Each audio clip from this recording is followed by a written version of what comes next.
नमस्कार। ब्रह्मा कुमारीज के security service wing की ओर से अंतर्राष्ट्रीय योग दिवस की आप सभी देश के गौरव, देश के रक्षकों को बहुत बहुत हार्दिक शुभकामनाएं। मित्रों, अंतर्राष्ट्रीय योग दिवस सचमुच हमारे देश के लिए गौरव का विषय है। एक ऐतिहासिक दिन था जबकि यूएन ने इस बात को स्वीकार किया, प्रधानमंत्री नरेंद्र मोदी जी के प्रस्ताव को समर्थन प्राप्त हुआ कि संपूर्ण विश्व योग को अपनाए, अपने जीवन में लाए, और उन्होंने इस बात को स्वीकार किया कि योग जो है वो मानव कल्याण और स्वास्थ्य के लिए एक संपूर्ण नजरिया है। तब से 21 जून 2015 से पहली बार अंतर्राष्ट्रीय योग दिवस सारे संसार में मनाया गया और तब से लेकर अब तक ये मनाया जाता आ रहा है। हम सब भी अपने जीवन में योग को बिल्कुल ग्रहण करें, क्योंकि बहुत आवश्यक है कि योग हमारे जीवन में न केवल हमें शारीरिक बल्कि मानसिक, बौद्धिक, आध्यात्मिक और साथ ही सामाजिक स्वास्थ्य प्रदान करता है। और यही कारण है कि आज योग दिवस पर हमने ये आयोजन किया है कि आपको शारीरिक रूप से भी योग कराया जाए और साथ ही योग के अन्य अंगों की ओर भी आपको लेकर के हम चलें। तो चलिए पहले शुरुआत करते हैं एक्सरसाइज से, शारीरिक योग से, और इसके लिए चलते हैं डॉक्टर दिनेश शर्मा जी की ओर, जो कि दिल्ली में हम सबका इंतजार कर रहे हैं।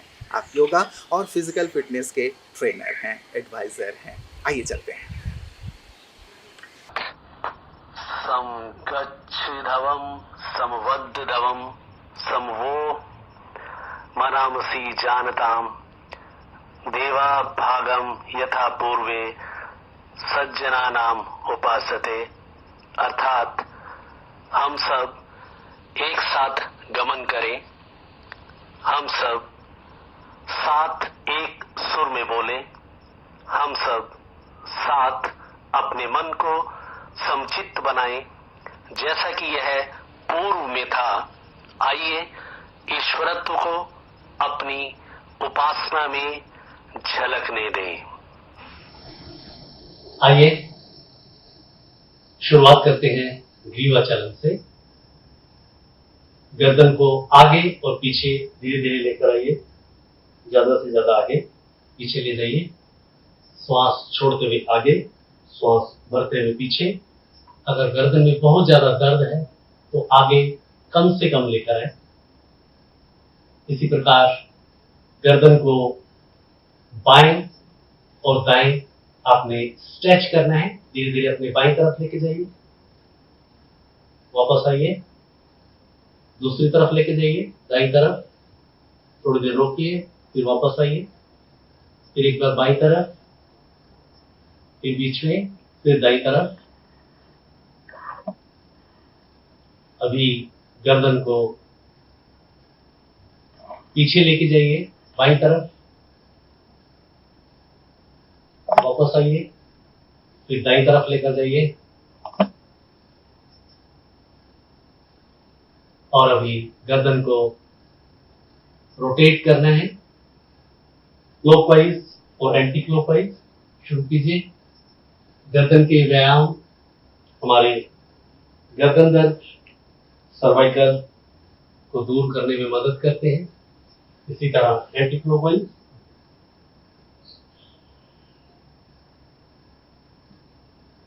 सर्वाइकल दूर करने में आपको मदद मिलती है, लेकिन बहुत ज्यादा एक्यूट सर्वाइकल अगर है तो गर्दन को आगे आप नहीं झुकाएंगे।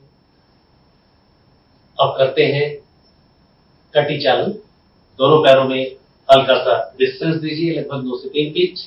दोनों हाथ सामने लेकर आइए और धीरे धीरे चलना है बाईं तरफ, घूमते जाइए, कमर को मोड़ते जाइए, थोड़ी देर रोक के रखिए, कमर और गर्दन दोनों पीछे की तरफ। धीरे धीरे वापस आ जाइए, सांस भरते हुए वापस आ रहे हैं बीच में। अभी दाईं तरफ चलते जाइए, धीरे धीरे दाईं तरफ, सांस रोक के रखिए, सांस छोड़ते हुए धीरे धीरे वापस आते जाइए, धीरे धीरे वापस आते जाइए। इसके पश्चात हम करेंगे घुटना संचालन। धीरे धीरे घुटनों को मोड़ते हुए नीचे बैठते जाइए, थोड़ी देर रोक के रखिए, धीरे धीरे वापस। आइए अब खड़े होकर किए जाने वाले कुछ आसनों का अभ्यास शुरू करते हैं। सबसे पहले हम कर रहे हैं ताड़ासन। धीरे धीरे दोनों एड़ियों को ऊपर उठाते जाइए, श्वास भरते हुए दोनों हाथों को ऊपर लेकर जाइए, खींच कर रखिए शरीर को, सामने देखते रहिए और श्वास छोड़ते हुए धीरे धीरे वापस आ जाइए।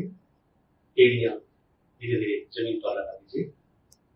अब हम करते हैं वृक्षासन का अभ्यास। एक पैर को घुटने से मोड़ते हुए जंघा के पास दूसरे पैर के लेकर आइए। बैलेंसिंग पोज है, दोनों हाथों को धीरे धीरे ऊपर लेकर जाइए।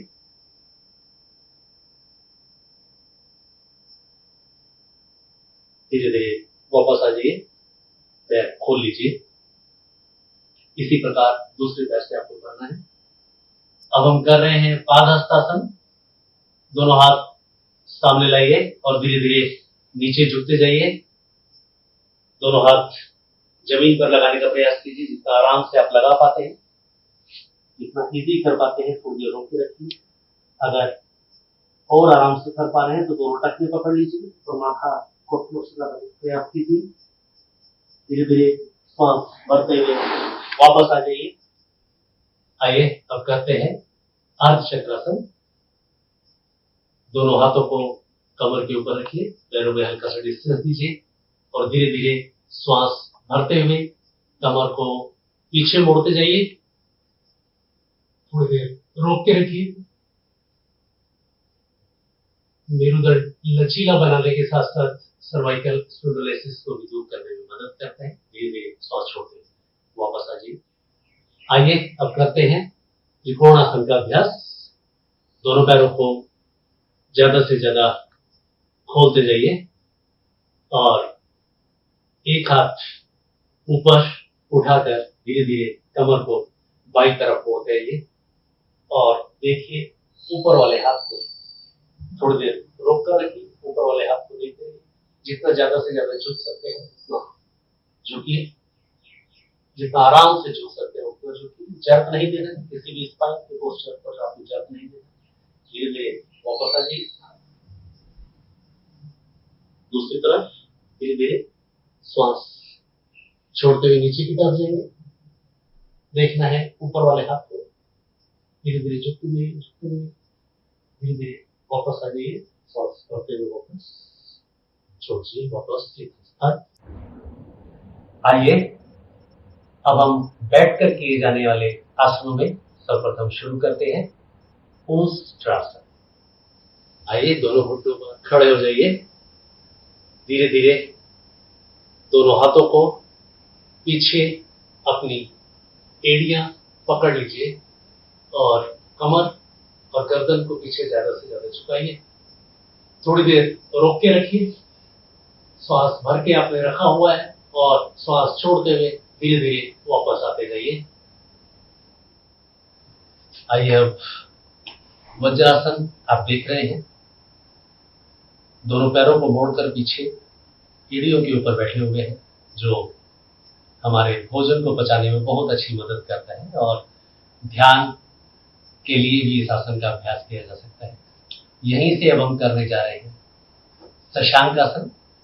दोनों हाथों को सामने झुकाते जाइए, सांस छोड़ते हुए माथा नीचे लाते जाइए। शशांकासन का अभ्यास जितना आराम से आप जा सकते हैं उतना आराम से अभ्यास कीजिए। धीरे धीरे जितनी देर आराम से रोक सकते हैं रोक के रखिए। तो धीरे धीरे श्वास भरते हुए वापस आइए। अब उदर के बल लेट कर किए जाने वाले कुछ आसनों का अभ्यास करते हैं। सर्वप्रथम हम अभ्यास करेंगे भुजंगासन का। भुजंगासन का अभ्यास, दोनों हाथ कंधों के नीचे और धीरे धीरे श्वास भरते हुए अपना नाभि तक का हिस्सा धीरे धीरे ऊपर उठाते जाइए और श्वास भरकर रोककर रखिए। देखना है भ्रुकुटी के बीच में कमर दर्द और स्पाइन को लचीला बनाने में मदद करता है ये आसन। धीरे धीरे श्वास छोड़ते हुए नीचे आते जाइए।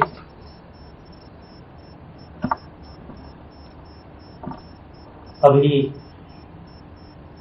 हम करते हैं शलभासन का अभ्यास। दोनों हाथ एक के ऊपर एक रखकर दोनों जंघाओं के नीचे, और पीछे से पैर और आगे से सर को उठना है। शलभासन।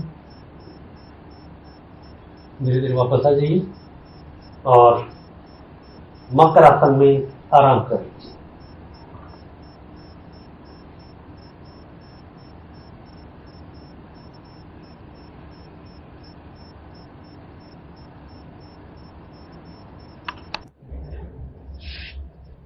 पीठ के बल हम करने जा रहे हैं सेतुबंध आसन। दोनों पैरों को मोड़ते हुए बटक्स के नजदीक ले आइए। दोनों हाथों से पैरों को पकड़िए और कमर के बीच वाला हिस्सा धीरे धीरे ऊपर उठाइए। जितना ज्यादा से ज्यादा आप ऊपर उठा सकते हैं। सेतुबंध आसन कमर दर्द को दूर करने में बहुत ही अच्छा आसन, साथ ही साथ स्पाइन को मजबूत बनाने में मदद करता है। थोड़ी देर रोक कर रखिए, धीरे धीरे वापस आ जाइए, धीरे धीरे वापस आते जाइए। अब करते हैं पवन मुक्तासन का अभ्यास। बाएं पैर को घुटने से मोड़ते हुए पेट की तरफ लाइए। धीरे धीरे दोनों हाथों से पेट की तरफ दबाइए और अपना माथा घुटनों से लगाने का प्रयास कीजिए। थोड़ी देर रोक के रखिए। श्वास बाहर निकला हुआ, धीरे धीरे वापस आइए। दूसरे पैर से पवन मुक्तासन का अभ्यास। दाएं पैर को घुटने से मोड़ते हुए लेके आइए, पेट के नजदीक श्वास बाहर करते जाइए। पेट को दबाइए ज्यादा से ज्यादा, घुटने का प्रेशर दीजिए। धीरे धीरे छोड़ दीजिए अभ्यास। अभी दोनों पैर से एक साथ हम इसका अभ्यास करेंगे। दोनों पैरों को एक साथ लेके आइए, माथा घुटनों से लगाने का प्रयास कीजिए। पेट को प्रेस करते जाइए, घुटनों का दबाव देते जाइए। धीरे धीरे छोड़ दीजिए इसका अभ्यास और शवासन में कुछ देर विश्राम कर लीजिए। शरीर ढीला, एड़ियां मिली हुई, पंजे खुले हुए, हथेलियों का रुख आकाश की ओर, मन शांत और ध्यान दीजिए सिर्फ अपनी आती और जाती हुई सांसों के ऊपर। मन को एकाग्र करने में, अनिद्रा की बीमारियों को दूर करने में शवासन मानसिक बीमारियों को दूर करने में बहुत अच्छी मदद करता है। जैसे जैसे आपका मन एकाग्र होता है, वैसे वैसे हमारे सारे शरीर के सेल्स और टिश्यूज पूरी तरह से न्यूट्रिशन गेन करते हैं, जिससे हमारा स्वास्थ्य अच्छा बनता है। थोड़ी देर आराम करते रहिए।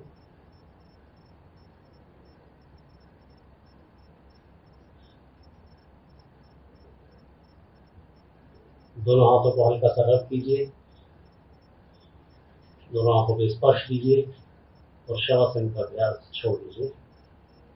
धीरे धीरे उठकर बैठिए। आइए अब शुरू करते हैं प्राणायाम। सर्वप्रथम हम करते हैं कपालभाति प्राणायाम। इसमें आपको श्वास फोर्सफुली बाहर फेंकना है। अभ्यास साथ साथ शुरू करते हैं।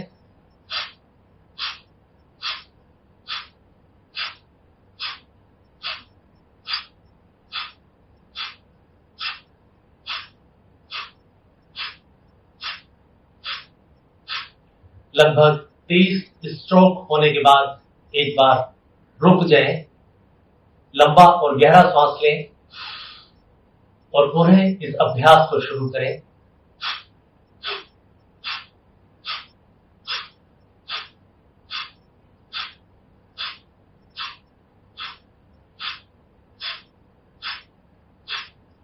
इस प्रकार कपालभाति प्राणायाम का अभ्यास 5 से 6 बार 30-30 के स्ट्रोक में आप कर सकते हैं। हमारे हृदय को सशक्त करता है, ऑक्सीजन इनटेक शरीर के अंदर बढ़ता है, जिससे हमारे लंग्स पूरी तरह से प्यूरिफाई होते हैं, ब्लड का सर्कुलेशन शरीर में अच्छे से होता है, हमारे सेल्स और टिश्यूज स्वस्थ बनते हैं। आइए अब हम नाड़ी शोधन प्राणायाम या अनुलोम विलोम जिसको कहते हैं उसका अभ्यास शुरू करते हैं। सबसे पहले बाएं नासिका रंध्र से हम धीरे धीरे श्वास भरना शुरू करेंगे। श्वास भरने के बाद दाएं नासिका रंध्र से धीरे धीरे श्वास को बाहर निकालते जाइए। पुनः दाएं नासिका रंध्र से श्वास भरिए और बाएं नासिका रंध्र से श्वास को बाहर निकालते जाइए। श्वास धीरे धीरे भरना है और धीरे धीरे निकालना है। इस प्रकार नाड़ी शोधन प्राणायाम का एक चक्र हमने पूर्ण किया। अब अभ्यास करते हैं भ्रामरी प्राणायाम का। गहरा लंबा श्वास आपको भरना है और भ्रमरी की आवाज करते हुए श्वास को बाहर निकालना है। गहरे से श्वास अभी भर रहे हैं।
ओम शांति।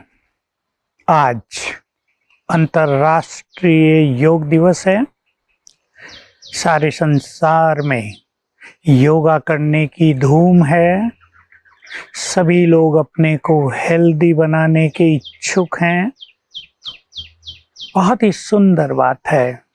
भारत का अध्यात्म सारे संसार में फैल गया है। अब जरूरत इस चीज की है कि हम परमात्मा से भी जुड़ जाएं, ताकि उसकी शक्तियां भी हमें प्राप्त होने लगें, तो हमारे पास डबल शक्तियां आ जाएंगी। महर्षि पतंजलि ने जब राजयोग का प्रतिपादन किया था तो उसने उसके 8 अंग बनाए थे। उसमें से आसन और प्राणायाम 2 अंग हैं। उससे पहले कुछ नियम और धारणाएं हैं जिन्हें यम नियम कहते हैं, और फिर मन को एक सुंदर स्थिति में, शांति स्थिति में ले जाने के सिद्धांत हैं। हम राजयोग उसे कहते हैं जहां हम परमात्मा से जुड़ जाएं, जिससे हमारा मन बहुत हेल्दी हो जाता है। तन को हम हेल्दी करेंगे योगा से, प्राणायाम से, और मन को प्रसन्न करेंगे, शांत करेंगे, बहुत संतुष्ट करेंगे परमात्मा से अपना नाता जोड़कर, जिसे हम राजयोग कहते हैं। जिसमें सबसे पहले हमें सोल कॉन्शियस होना पड़ता है कि हम ये शरीर नहीं हैं, मैं तो चेतनात्मा हूँ। यहाँ आत्मा ही मूल तत्व है। आत्मा इस शरीर को चलाने वाली है। आत्मा ही मेन शक्ति है। हमें याद करना होता है, अपने को ये कॉन्शियस देनी होगी, मैं आत्मा पीसफुल हूँ, सुख स्वरूप हूँ, बहुत पवित्र हूँ, बहुत शक्तिशाली हूँ। इससे हमारे अंदर की सोई हुई शक्तियाँ चेतना, पवित्रता जाग जाएगी। और बहुत सारी जो आजकल दुविधाएं और व्याधियां और समस्याएं समाज में जन्म ले रही हैं, उनसे हम निदान पा सकेंगे। सोल कॉन्शियस होने के साथ साथ हमें अपने परम पिता से अपना नाता जोड़ना होता है, जिसे हम गॉड फादर कहते हैं, अल्लाह खुदा कहते हैं, जो निराकार है, जो देह से रहित है, जो जन्म मरण में नहीं आता, जो प्रकाश स्वरूप है, जो परम शक्ति है, सर्वशक्तिवान है। मुख्य बात कि वो हमारा परम पिता है, इसका अर्थ है कि वो हमारा है। जब वो हमारा है तो उसका सब कुछ भी हमारा है। कोई स्वयं को उसकी औलाद कहते हैं, कोई उसको मालिक मानते हैं, कोई उसे गॉड फादर कहते हैं, कोई उसे परम पिता कहते हैं। उससे हम नाता जोड़ें। देखिए, भगवान से हमारा नाता जुड़ जाए तो कितनी श्रेष्ठ बात हो जाएगी। दूसरी बात, उसके स्वरूप पर हम अपनी मन बुद्धि को स्थिर करें। तो जब उसके स्वरूप पर हमारी मन और बुद्धि स्थिर होगी तो मन में उसकी शक्तियां आने लगेंगी, हमारी मन की शक्तियां बढ़ने लगेंगी, हमारा मनोबल बढ़ने लगेगा, हमारी निगेटिविटी समाप्त होने लगेगी, मन की जो फास्ट स्पीड है वो स्लो डाउन हो जाएगी। और जब बुद्धि हम उससे जोड़ेंगे, बुद्धि थर्ड आई है, ये थर्ड आई ऑफ विजडम है, तो उसकी सारी शांति, उसकी प्योरिटी, उसका सुख, सब कुछ हमारे अंदर समाने लगता है। तो ये राजयोग है। इसकी प्रैक्टिस जितनी जितनी हम करते हैं, हम अपने समीप आते हैं, क्योंकि अब सारा संसार अपने से बहुत दूर जा चुका है। हम अपने परम पिता के समीप आते हैं, और जब हम उसके समीप आ जाते हैं तो वो भी हमारी बहुत केयर करता है। हम उसकी छत्र छाया में आ जाते हैं। इस राजयोग के अभ्यास से हमारे चारों ओर एक पावरफुल आभा मंडल निर्माण हो जाता है, जो हमें बैड एनर्जी से बचाता है, जो हमें किसी भी खतरनाक वायरस से भी बचाने की क्षमता रखता है। तो बहुत सुंदर है राजयोग। तो आइए आज हम सभी योगा के साथ, प्राणायाम के साथ आत्मिक स्वरूप पर भी एकाग्र हो जाएं, और प्राणायाम करते हुए, आसन करते हुए आप अभ्यास करें। मैं आत्मा यहाँ अंदर हूँ, ब्रेन के मध्य में, मैं बहुत पीसफुल हूँ, मुझसे शांति के वाइब्रेशंस मेरे पूरे ब्रेन में भर रहे हैं। दोनों काम साथ साथ कर सकते हैं। मैं आत्मा परम पवित्र हूँ, पवित्रता की गोल्डन किरणें मेरे ब्रेन में समा रही हैं। साथ साथ करेंगे। मैं आत्मा बहुत शक्तिशाली हूँ, शक्तियों की वाइब्रेशंस मेरे चारों ओर फैल रहे हैं। बड़ा सुख मिलेगा। प्राणायाम आसन करते हुए भी आप थकेंगे नहीं, आनंद का अनुभव होगा, मन प्रसन्नता से भर जाएगा, और तब इन सब चीजों का 10 गुना लाभ होगा। क्योंकि मनुष्य का मन अगर चिंताओं से, परेशानियों से, तनाव से मुक्त, बहुत पीसफुल और प्रसन्न रहता है, तो आसन और प्राणायाम का इफेक्ट भी 10 गुना बढ़ जाता है। हमारी इम्यूनिटी बहुत बढ़ जाएगी और हमारी स्पिरिचुअलिटी भी बहुत बढ़ेगी। मुझे पूर्ण विश्वास है संसार के सभी लोग इस सत्य को समझेंगे, स्वीकार करेंगे कि प्राणायाम और आसन के साथ, योगा के साथ अगर हम मन बुद्धि भी अपने परम पिता से जोड़ दें और अपने मन को अति प्रसन्न और बहुत हल्का कर दें, हल्का, इजी, विदाउट एनी प्रेशर, तो हमारा जीवन डिवाइन हो जाएगा। जीवन की यात्रा पर चलने में हमें परमानंद की प्राप्ति होगी। कदम कदम पर सफलता हमारे चरण चूमेगी। तो आइए इस दिवस पर इन दोनों चीजों का अभ्यास करके हम अपने जीवन को वरदानी बनाएं। ओम शांति।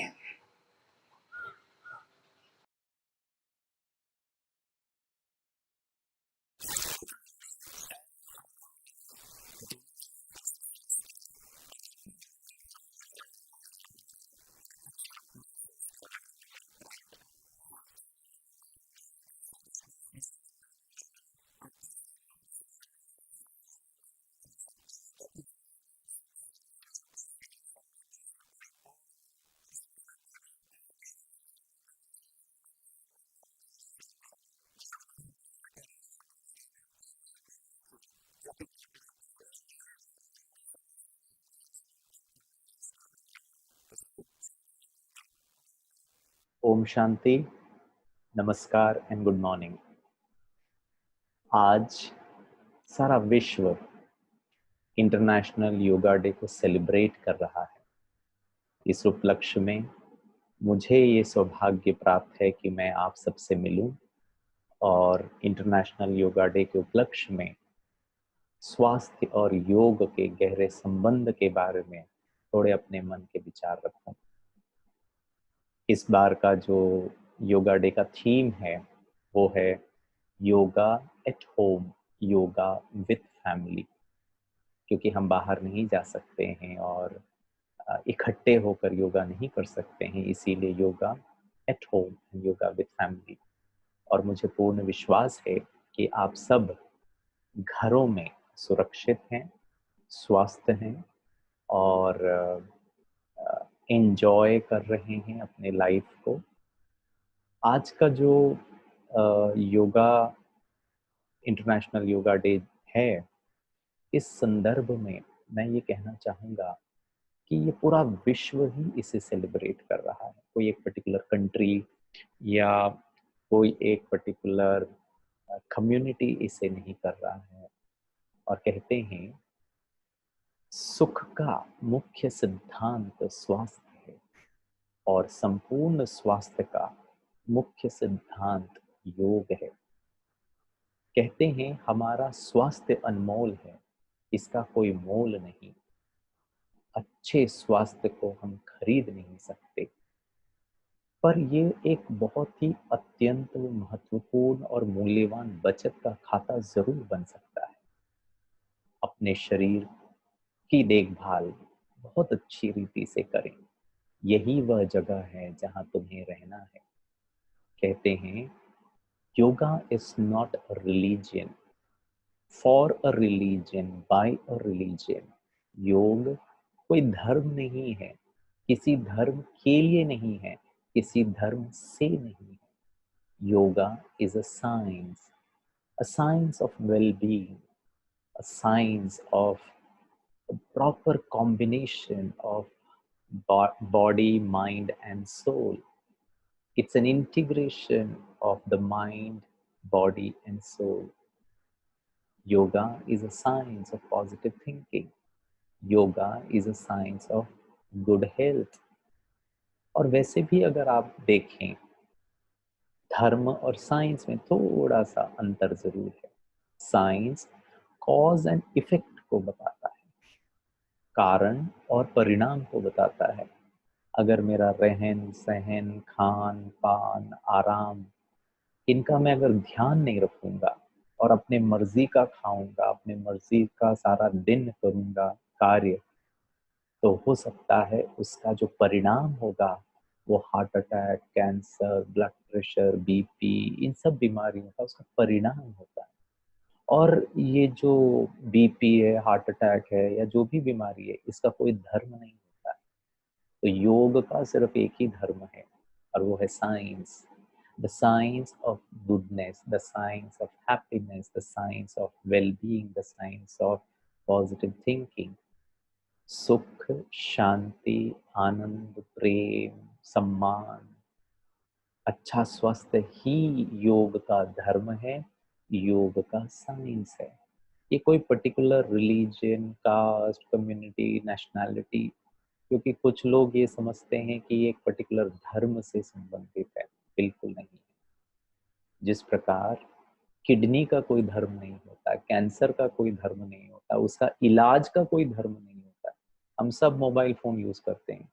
ऐसा कुछ है क्या कि मोबाइल फ़ोन का कोई धर्म है, यही पर्टिकुलर लोग ही इसे यूज़ कर सकते हैं? नहीं, वो हमारा कन्वीनियंस है, उससे हमको फ़ायदा होता है। इसी तरह योग एक ऐसा टूल है, ऐसा टेक्नोलॉजी है, जिससे हमारा जीवन 24 घंटे का जीवन, उसमें जीवन का जो हर डायमेंशन है, चाहे वो क्या कहूँ मैं, चाहे वो फिज़िकल हेल्थ हो, चाहे वो हमारा सोशल हेल्थ हो, चाहे वो हमारा मेंटल हेल्थ हो, चाहे वो हमारा स्पिरिचुअल हेल्थ हो, सोशल हेल्थ हो, सबको अच्छा बनाने का जो टूल है, वो योग है। इसीलिए कहते हैं योग और yoga is not a workout.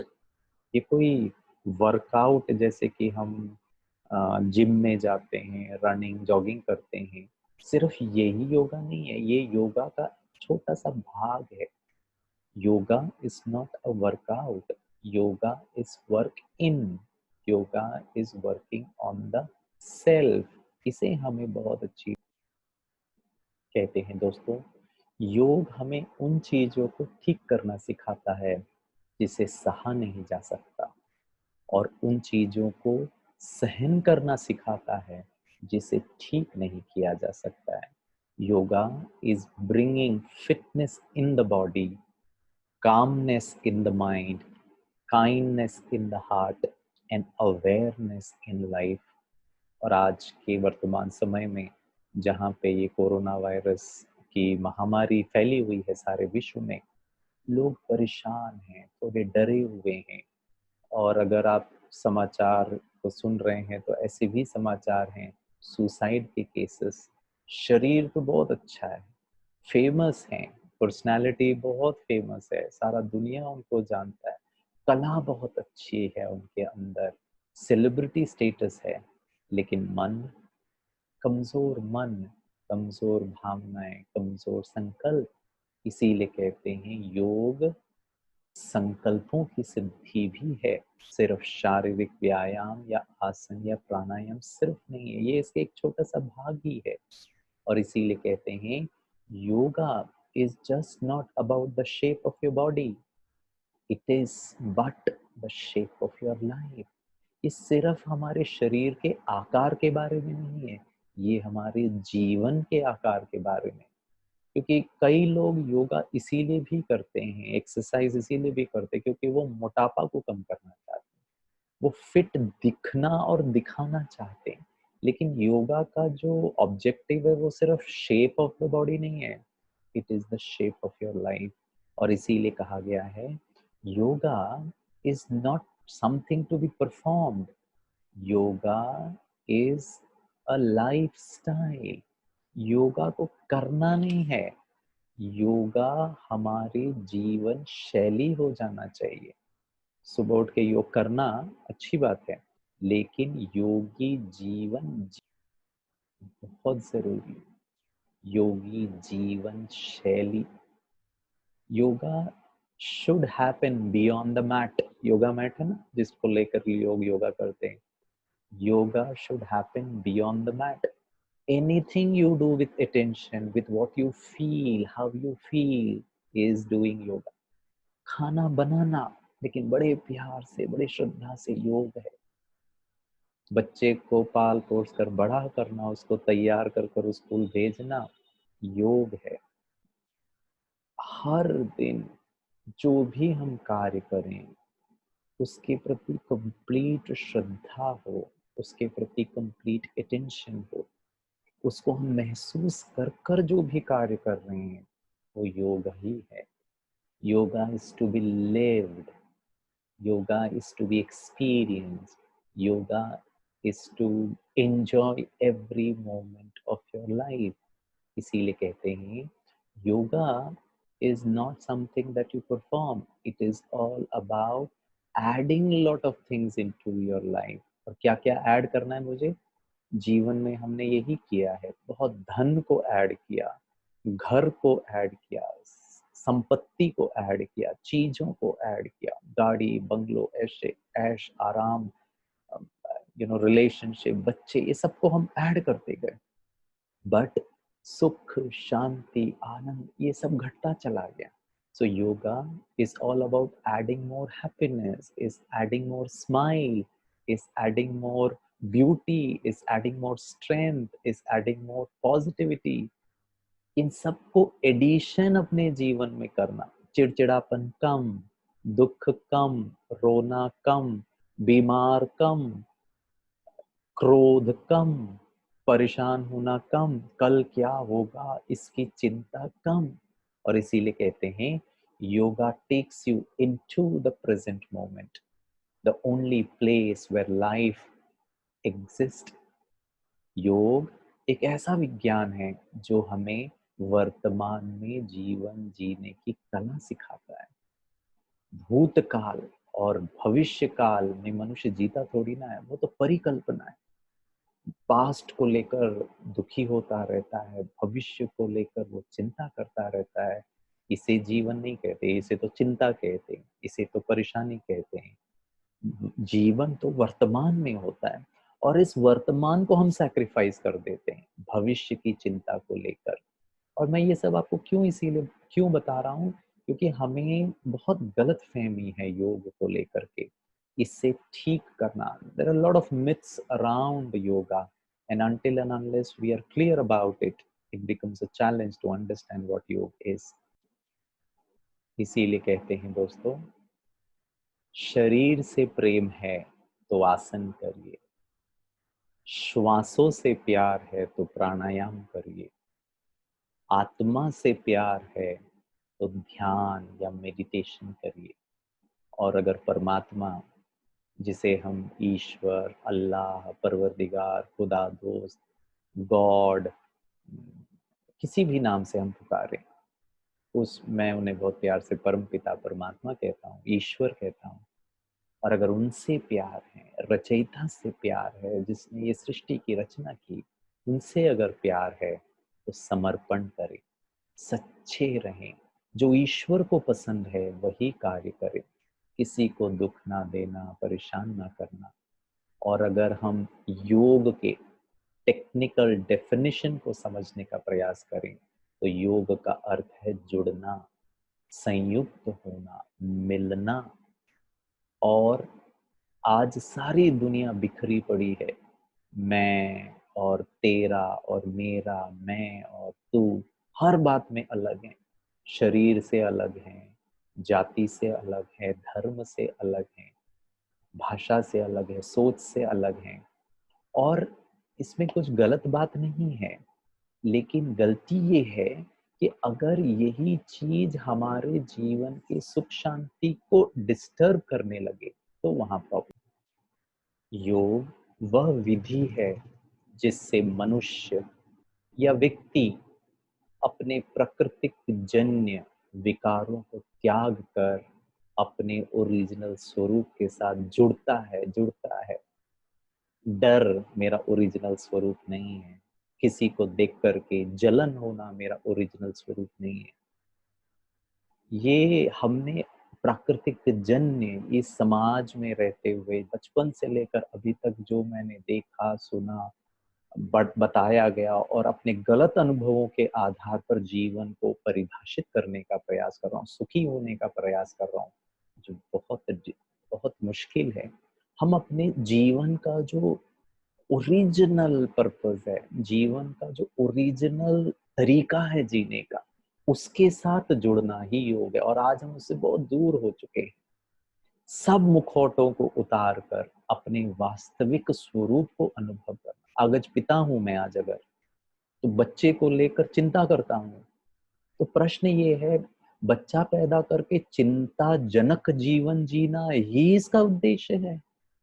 मैं नहीं मानता हूं इसको. जीवन का उद्देश्य तो सदा सुखी रहना है.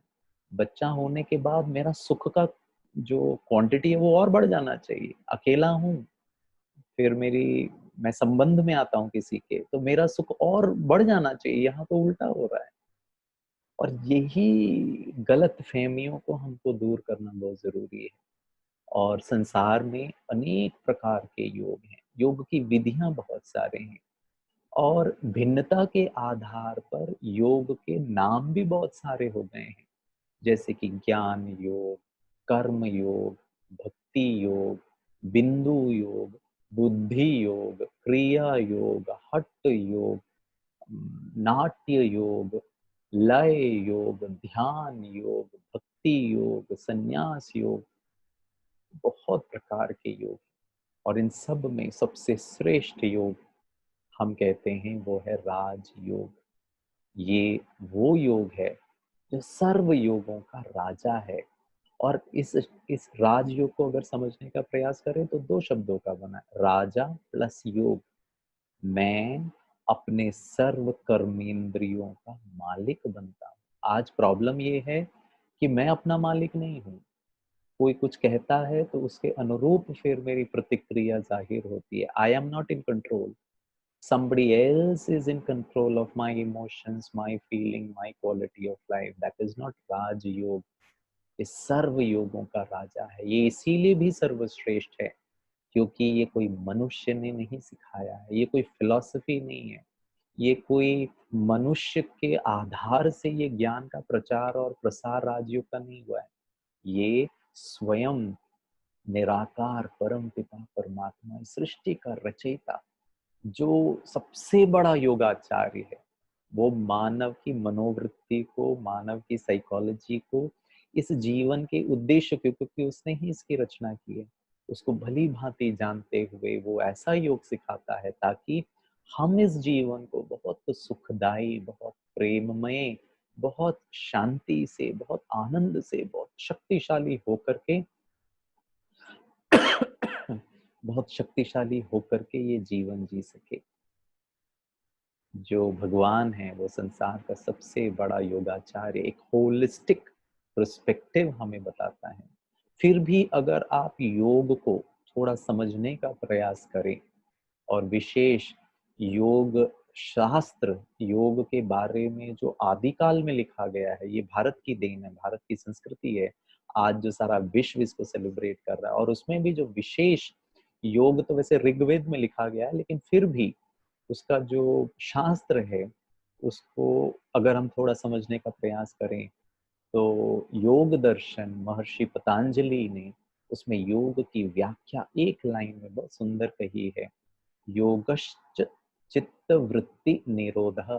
योग अर्थात चित्त, चित्त माना कॉन्शियसनेस, नाक, आंख, कान, किडनी, लीवर, हार्ट नहीं, चित्त को बात की है।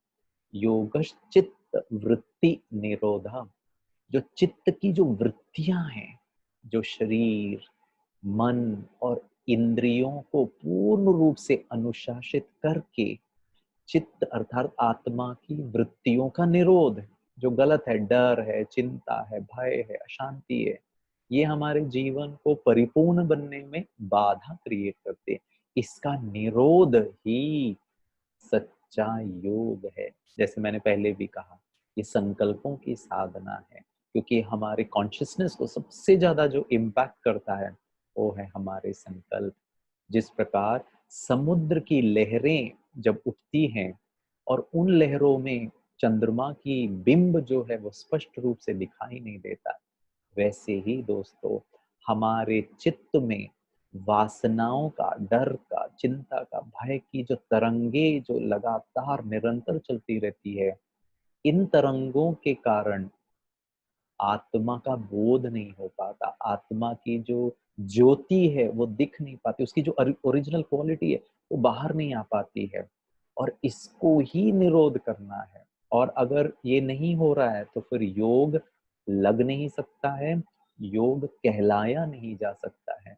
और अगर हम अष्टांग योग को थोड़ा सा समझने का प्रयास करें, द 8 लिम्स ऑफ योगा, और अगर इसको मैं योग भी ना कहूं, अगर 8 बातें स्वस्थ जीवन के लिए कहूं या 8 बातें परिपूर्ण जीवन के लिए कहूं, तो वो 8 जो लिम्स हैं, अंग कहा गया है अष्टांग योग में, पहला है यम, फिर है नियम, तीसरा है आसन, चौथा है प्राणायाम, पांचवा है प्रत्याहार, छठवां है धारणा, सातवां है ध्यान और आठवां है समाधि। तो प्रत्याहार के पहले अगर आप चार चीजें देखें, यम, नियम, आसन और प्राणायाम। आसन और प्राणायाम के पहले यम नियम को कहा गया है और ये यम नियम अनुशासन को दर्शाता है। बच्चा जन्म लेते ही साथ वो स्कूल जाता है और उस स्कूल में जा करके जब वो अध्ययन करता है तो उसमें कुछ डिसिप्लिन होती है। स्कूल के डिसिप्लिन को आप अगर फॉलो नहीं करो तो फिर हम अच्छे स्टूडेंट नहीं कहलाएंगे। There has to be everything in order, there has to be some discipline. कहते हैं अनुशासन क्या उद्देश्य और परिणाम के बीच का सेतु है। जो मेरा लक्ष्य है और जो मेरे को रिजल्ट मिलता है उसके बीच का जो पिलर है वो अनुशासन। और जिसके जीवन में अनुशासन नहीं है और अभिमान से किया गया तप भी यथार्थ तप नहीं कहलाता, व्यर्थ कहलाता है। तो अनुशासन बहुत जरूरी है। यम नियम प्राइमरली अनुशासन को दर्शाता है। यम के पालन से बाह्य शुद्धि होती है और नियम के पालन से भीतर की शुद्धि होती है। और अगर हम यम को समझे तो बहुत सिंपल है। यम माना अहिंसा, मनसा वाचा कर्मणा। किसी जीव जंतु इस संसार में उसको दुख ना देना माना हिंसा। ये एक नियम, ये एक यम का कंडीशन है। दूसरा है सत्यता। अगेन मनसा वाचा कर्मणा, can I be very close to my original, झूठ ना बोलना।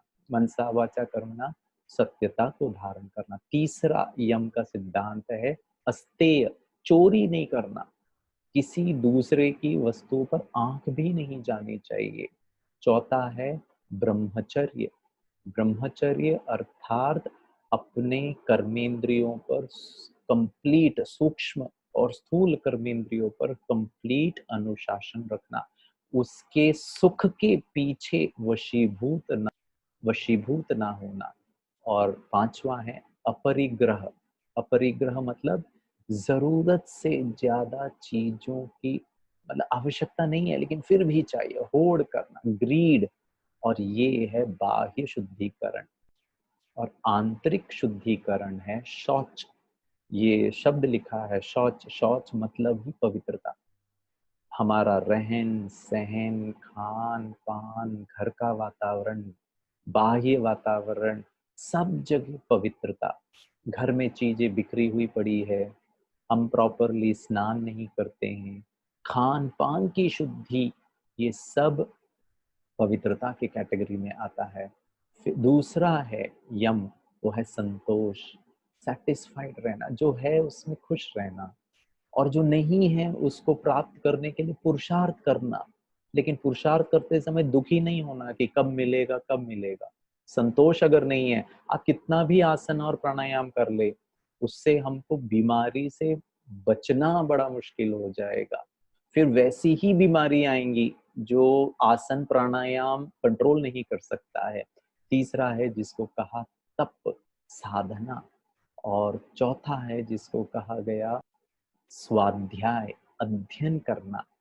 हर दिन अच्छी बातों को ग्रहण करना, अच्छे विचारों को ग्रहण करना, अच्छे संकल्पों के साथ जीवन जीना। और पांचवा है ईश्वरीय प्रणिधान, ईश्वर में अपने कर्मों को समर्पण करना, उसको ध्यान में रखकर हर कार्य करना कि वो देख रहा है, इससे मेरे कर्म शुद्ध कर्म नहीं होंगे, विकर्म नहीं होंगे।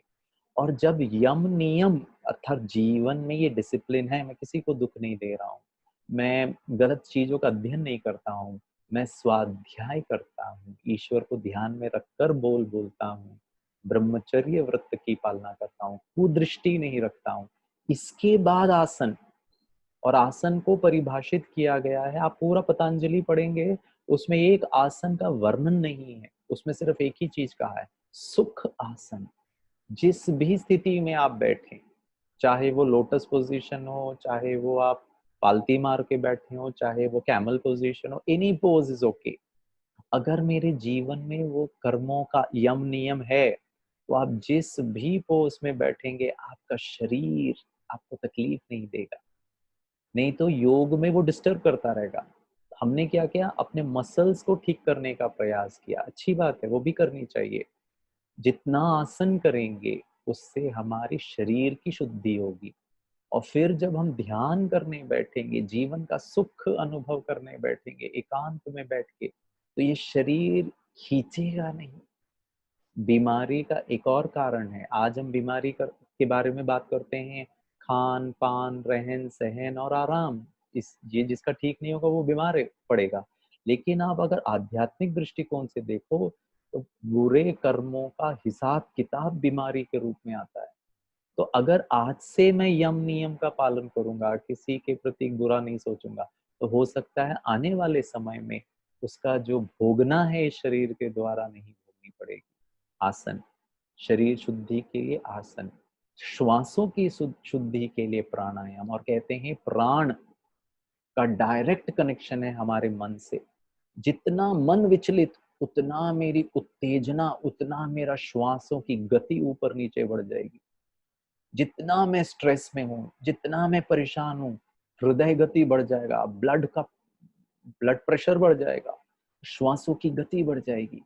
तो प्राण को शुद्ध करने के लिए मन की शुद्धि अति आवश्यक है।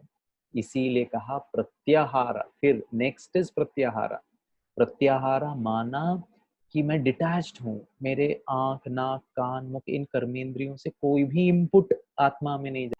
अब आते हैं, ये बहुत सूक्ष्म बातें हैं। धारणा ध्यान और समाधि के लिए आसन प्राणायाम करने की जरूरत नहीं है। एक बार मैं एक सुखासन में बैठूंगा, ऑटोमेटिकली मेरी धारणा मीन्स कॉन्सेंट्रेशन। पतंजलि योग शास्त्र के हिसाब से कंसंट्रेशन को धारणा कहा, और उस कंसंट्रेशन की शक्ति से मेरा मन जो है ध्यान युक्त हो जाएगा। ध्यान माना कंटेम्पलेशन, विचार करना, उस पर रिफ्लेक्ट करना कि हे मन तुम कहाँ जा रहा है, किस बात की चिंता में। मैं इतना शक्तिशाली हो जाऊंगा कि मैं उसको सकारात्मक लेवल पर लेकर आ जाऊंगा। और जब ये हो जाता है तो समाधि, एक विचार में कि मैं इस जगत का बहुत श्रेष्ठ पर्सनालिटी हूँ, सुखदाई हूँ, ईश्वर की स्वयं की रचना हूँ, और इसमें टिक जाना, अपने आत्म स्वरूप को महसूस करना।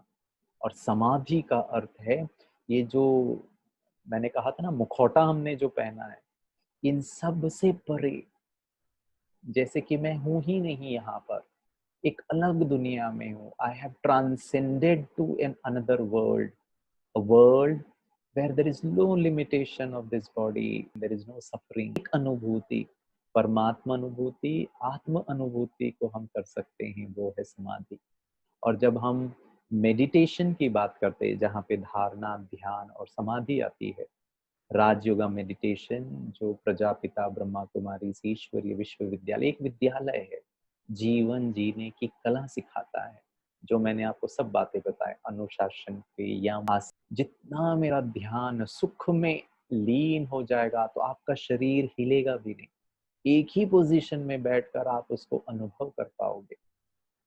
तो इस संसार में जितने बेसिकली तीन क्या कहूंगा मैं, ग्रुप्स में आप उसको डिवाइड कर सकते हो। कई लोग मेडिटेशन इसीलिए सीखते हैं क्योंकि उनका उद्देश्य होता है कि हमारा एकाग्रता का पावर बढ़ जाए। कई लोग है हम अच्छे विचार करना सीख सकते हैं, जो हम चाहते हैं जीवन में उसका चित्रीकरण बना करके उसको प्राप्त भी कर सकते हैं। Yoga is all about becoming good with yourself, becoming good within yourself। Yoga is a inward journey, और आंतरिक ये यात्रा है। और ये आंतरिक यात्रा अगर सुखदायी है तो बाह्य यात्रा हमारा बहुत ही सुखदायी और बहुत श्रेष्ठ, बहुत मंगलमय होगा। इन्हीं शुभ आशा के साथ कि आपका आने वाला समय बहुत कल्याणकारी हो, बहुत मंगलमय हो, बहुत हेल्दी हो, और ये इंटरनेशनल योगा डे सिर्फ एक दिन का सेलिब्रेशन नहीं हो, हर दिन हो, ये हमारी जीवन शैली बन जाए। इन शुभ आशाओं के साथ थैंक यू। ओम शांति। नमस्ते। मित्रों, भारत का प्राचीनतम राजयोग सारे संसार में विख्यात है। ये ऐसा योग है जो संपूर्ण प्राप्ति कराने वाला है, जिससे तन, मन, बुद्धि, जीवन सब कुछ आनंद से परिपूर्ण हो जाता है। ये योग स्वयं को स्वयं से मिलाता है। ये योग हमें परम सत्ता से जोड़ देता है और वास्तव में यही वो योग है जो हमारे जीवन को खुशहाल कर देता है, सर्व प्राप्तियों से संपन्न कर देता है। तो जो योग इतनी प्राप्ति कराने वाला है, हम ये चाहेंगे कि उस योग का कुछ पल के लिए बहुत गहराई से अनुभव करें। तो आइए चलते हैं हम मिलकर जर्मनी, जहाँ पे ब्रह्मा कुमारी सुदेश दीदी हमारे साथ हैं, जो कि पूरे यूरोपीय देशों में ब्रह्मा कुमारी केंद्रों की निदेशिका हैं। आप लगभग बाल्यकाल से ही इस विश्वविद्यालय से जुड़कर राजयोग का गहन अभ्यास कर रही हैं। तो चलिए कुछ पल अपने आप से मिलते हैं, उस परम सत्ता से मिलते हैं और राजयोग का गहन अनुभव करते हैं। ओम शांति।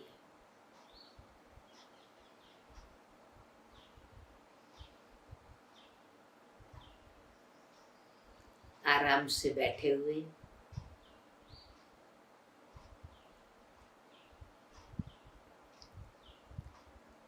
नॉर्मल रीति से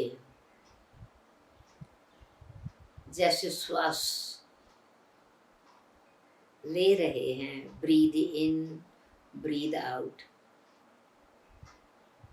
स्वाभाविक जहां भी आप बैठे हैं जस्ट आराम से बैठिए। बैठे हुए मन स्वाभाविक रीति से स्थिर हो जाए। मन में शांत, शीतल,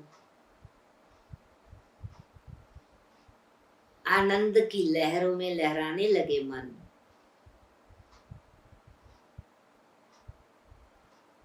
शुद्ध संकल्पों में स्थित हो जाए। उसका नाम मेडिटेशन है। संकल्प कीजिए, मैं शुद्ध आत्मा, शांत स्वरूप,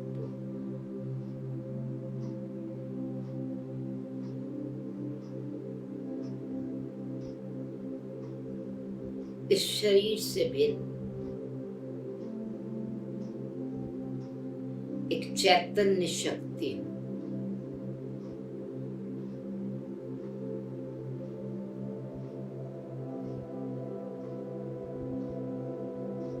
शरीर को चलाने वाली,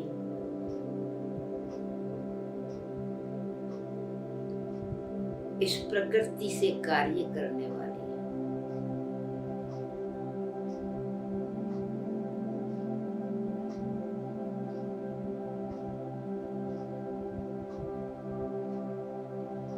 एक ज्योति बिंदु, सूक्ष्म शक्ति हूं।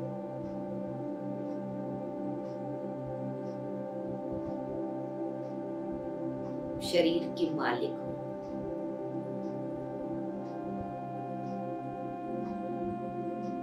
शरीर नहीं।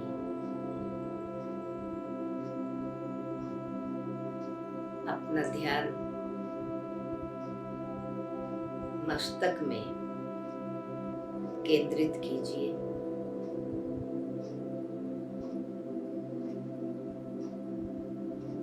और अपने स्वरूप को ज्ञान के दर्पण में संकल्प और समझ की लाइट से एक बिंदु रूप में देखिए। मैं आत्मा यहाँ भ्रकुटी के आसन पर विराजमान हूँ।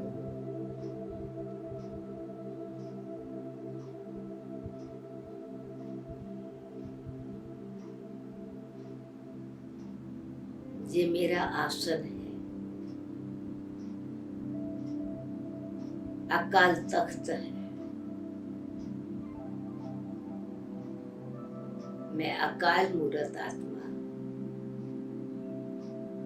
अजर अमर अविनाशी आत्मा,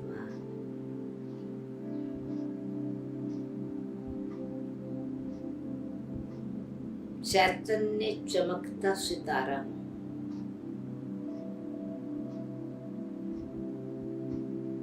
भाग्यवान आत्मा,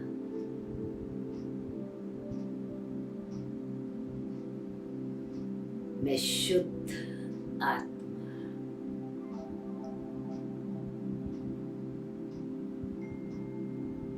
शांत स्वरूप,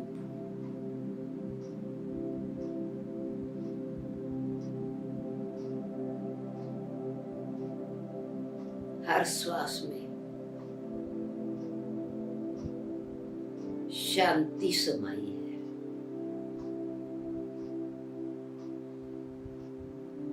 हर संकल्प में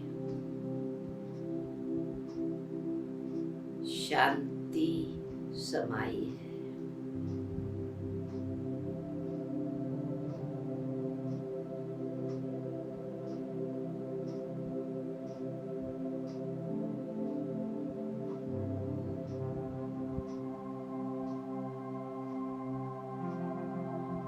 फील कीजिए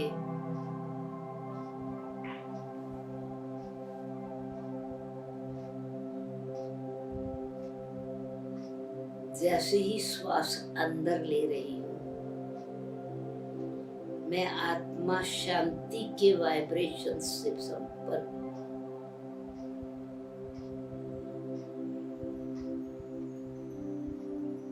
श्वास छोड़ते ही शांति के वाइब्रेशंस फैल रहे हैं।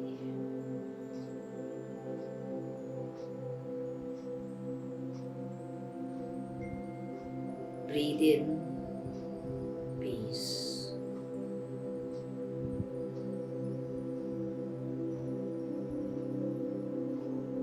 Breathe out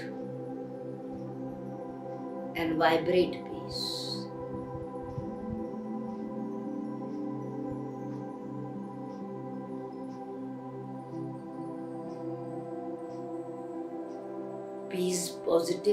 piece positive energy है।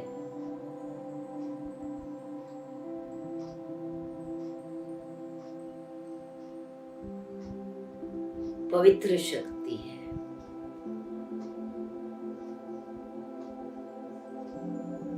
स्वच्छ और शांत मन,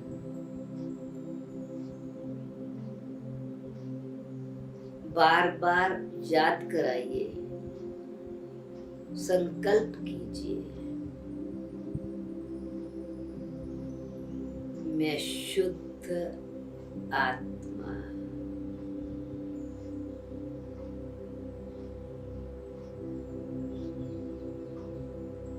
शांत स्वरूप,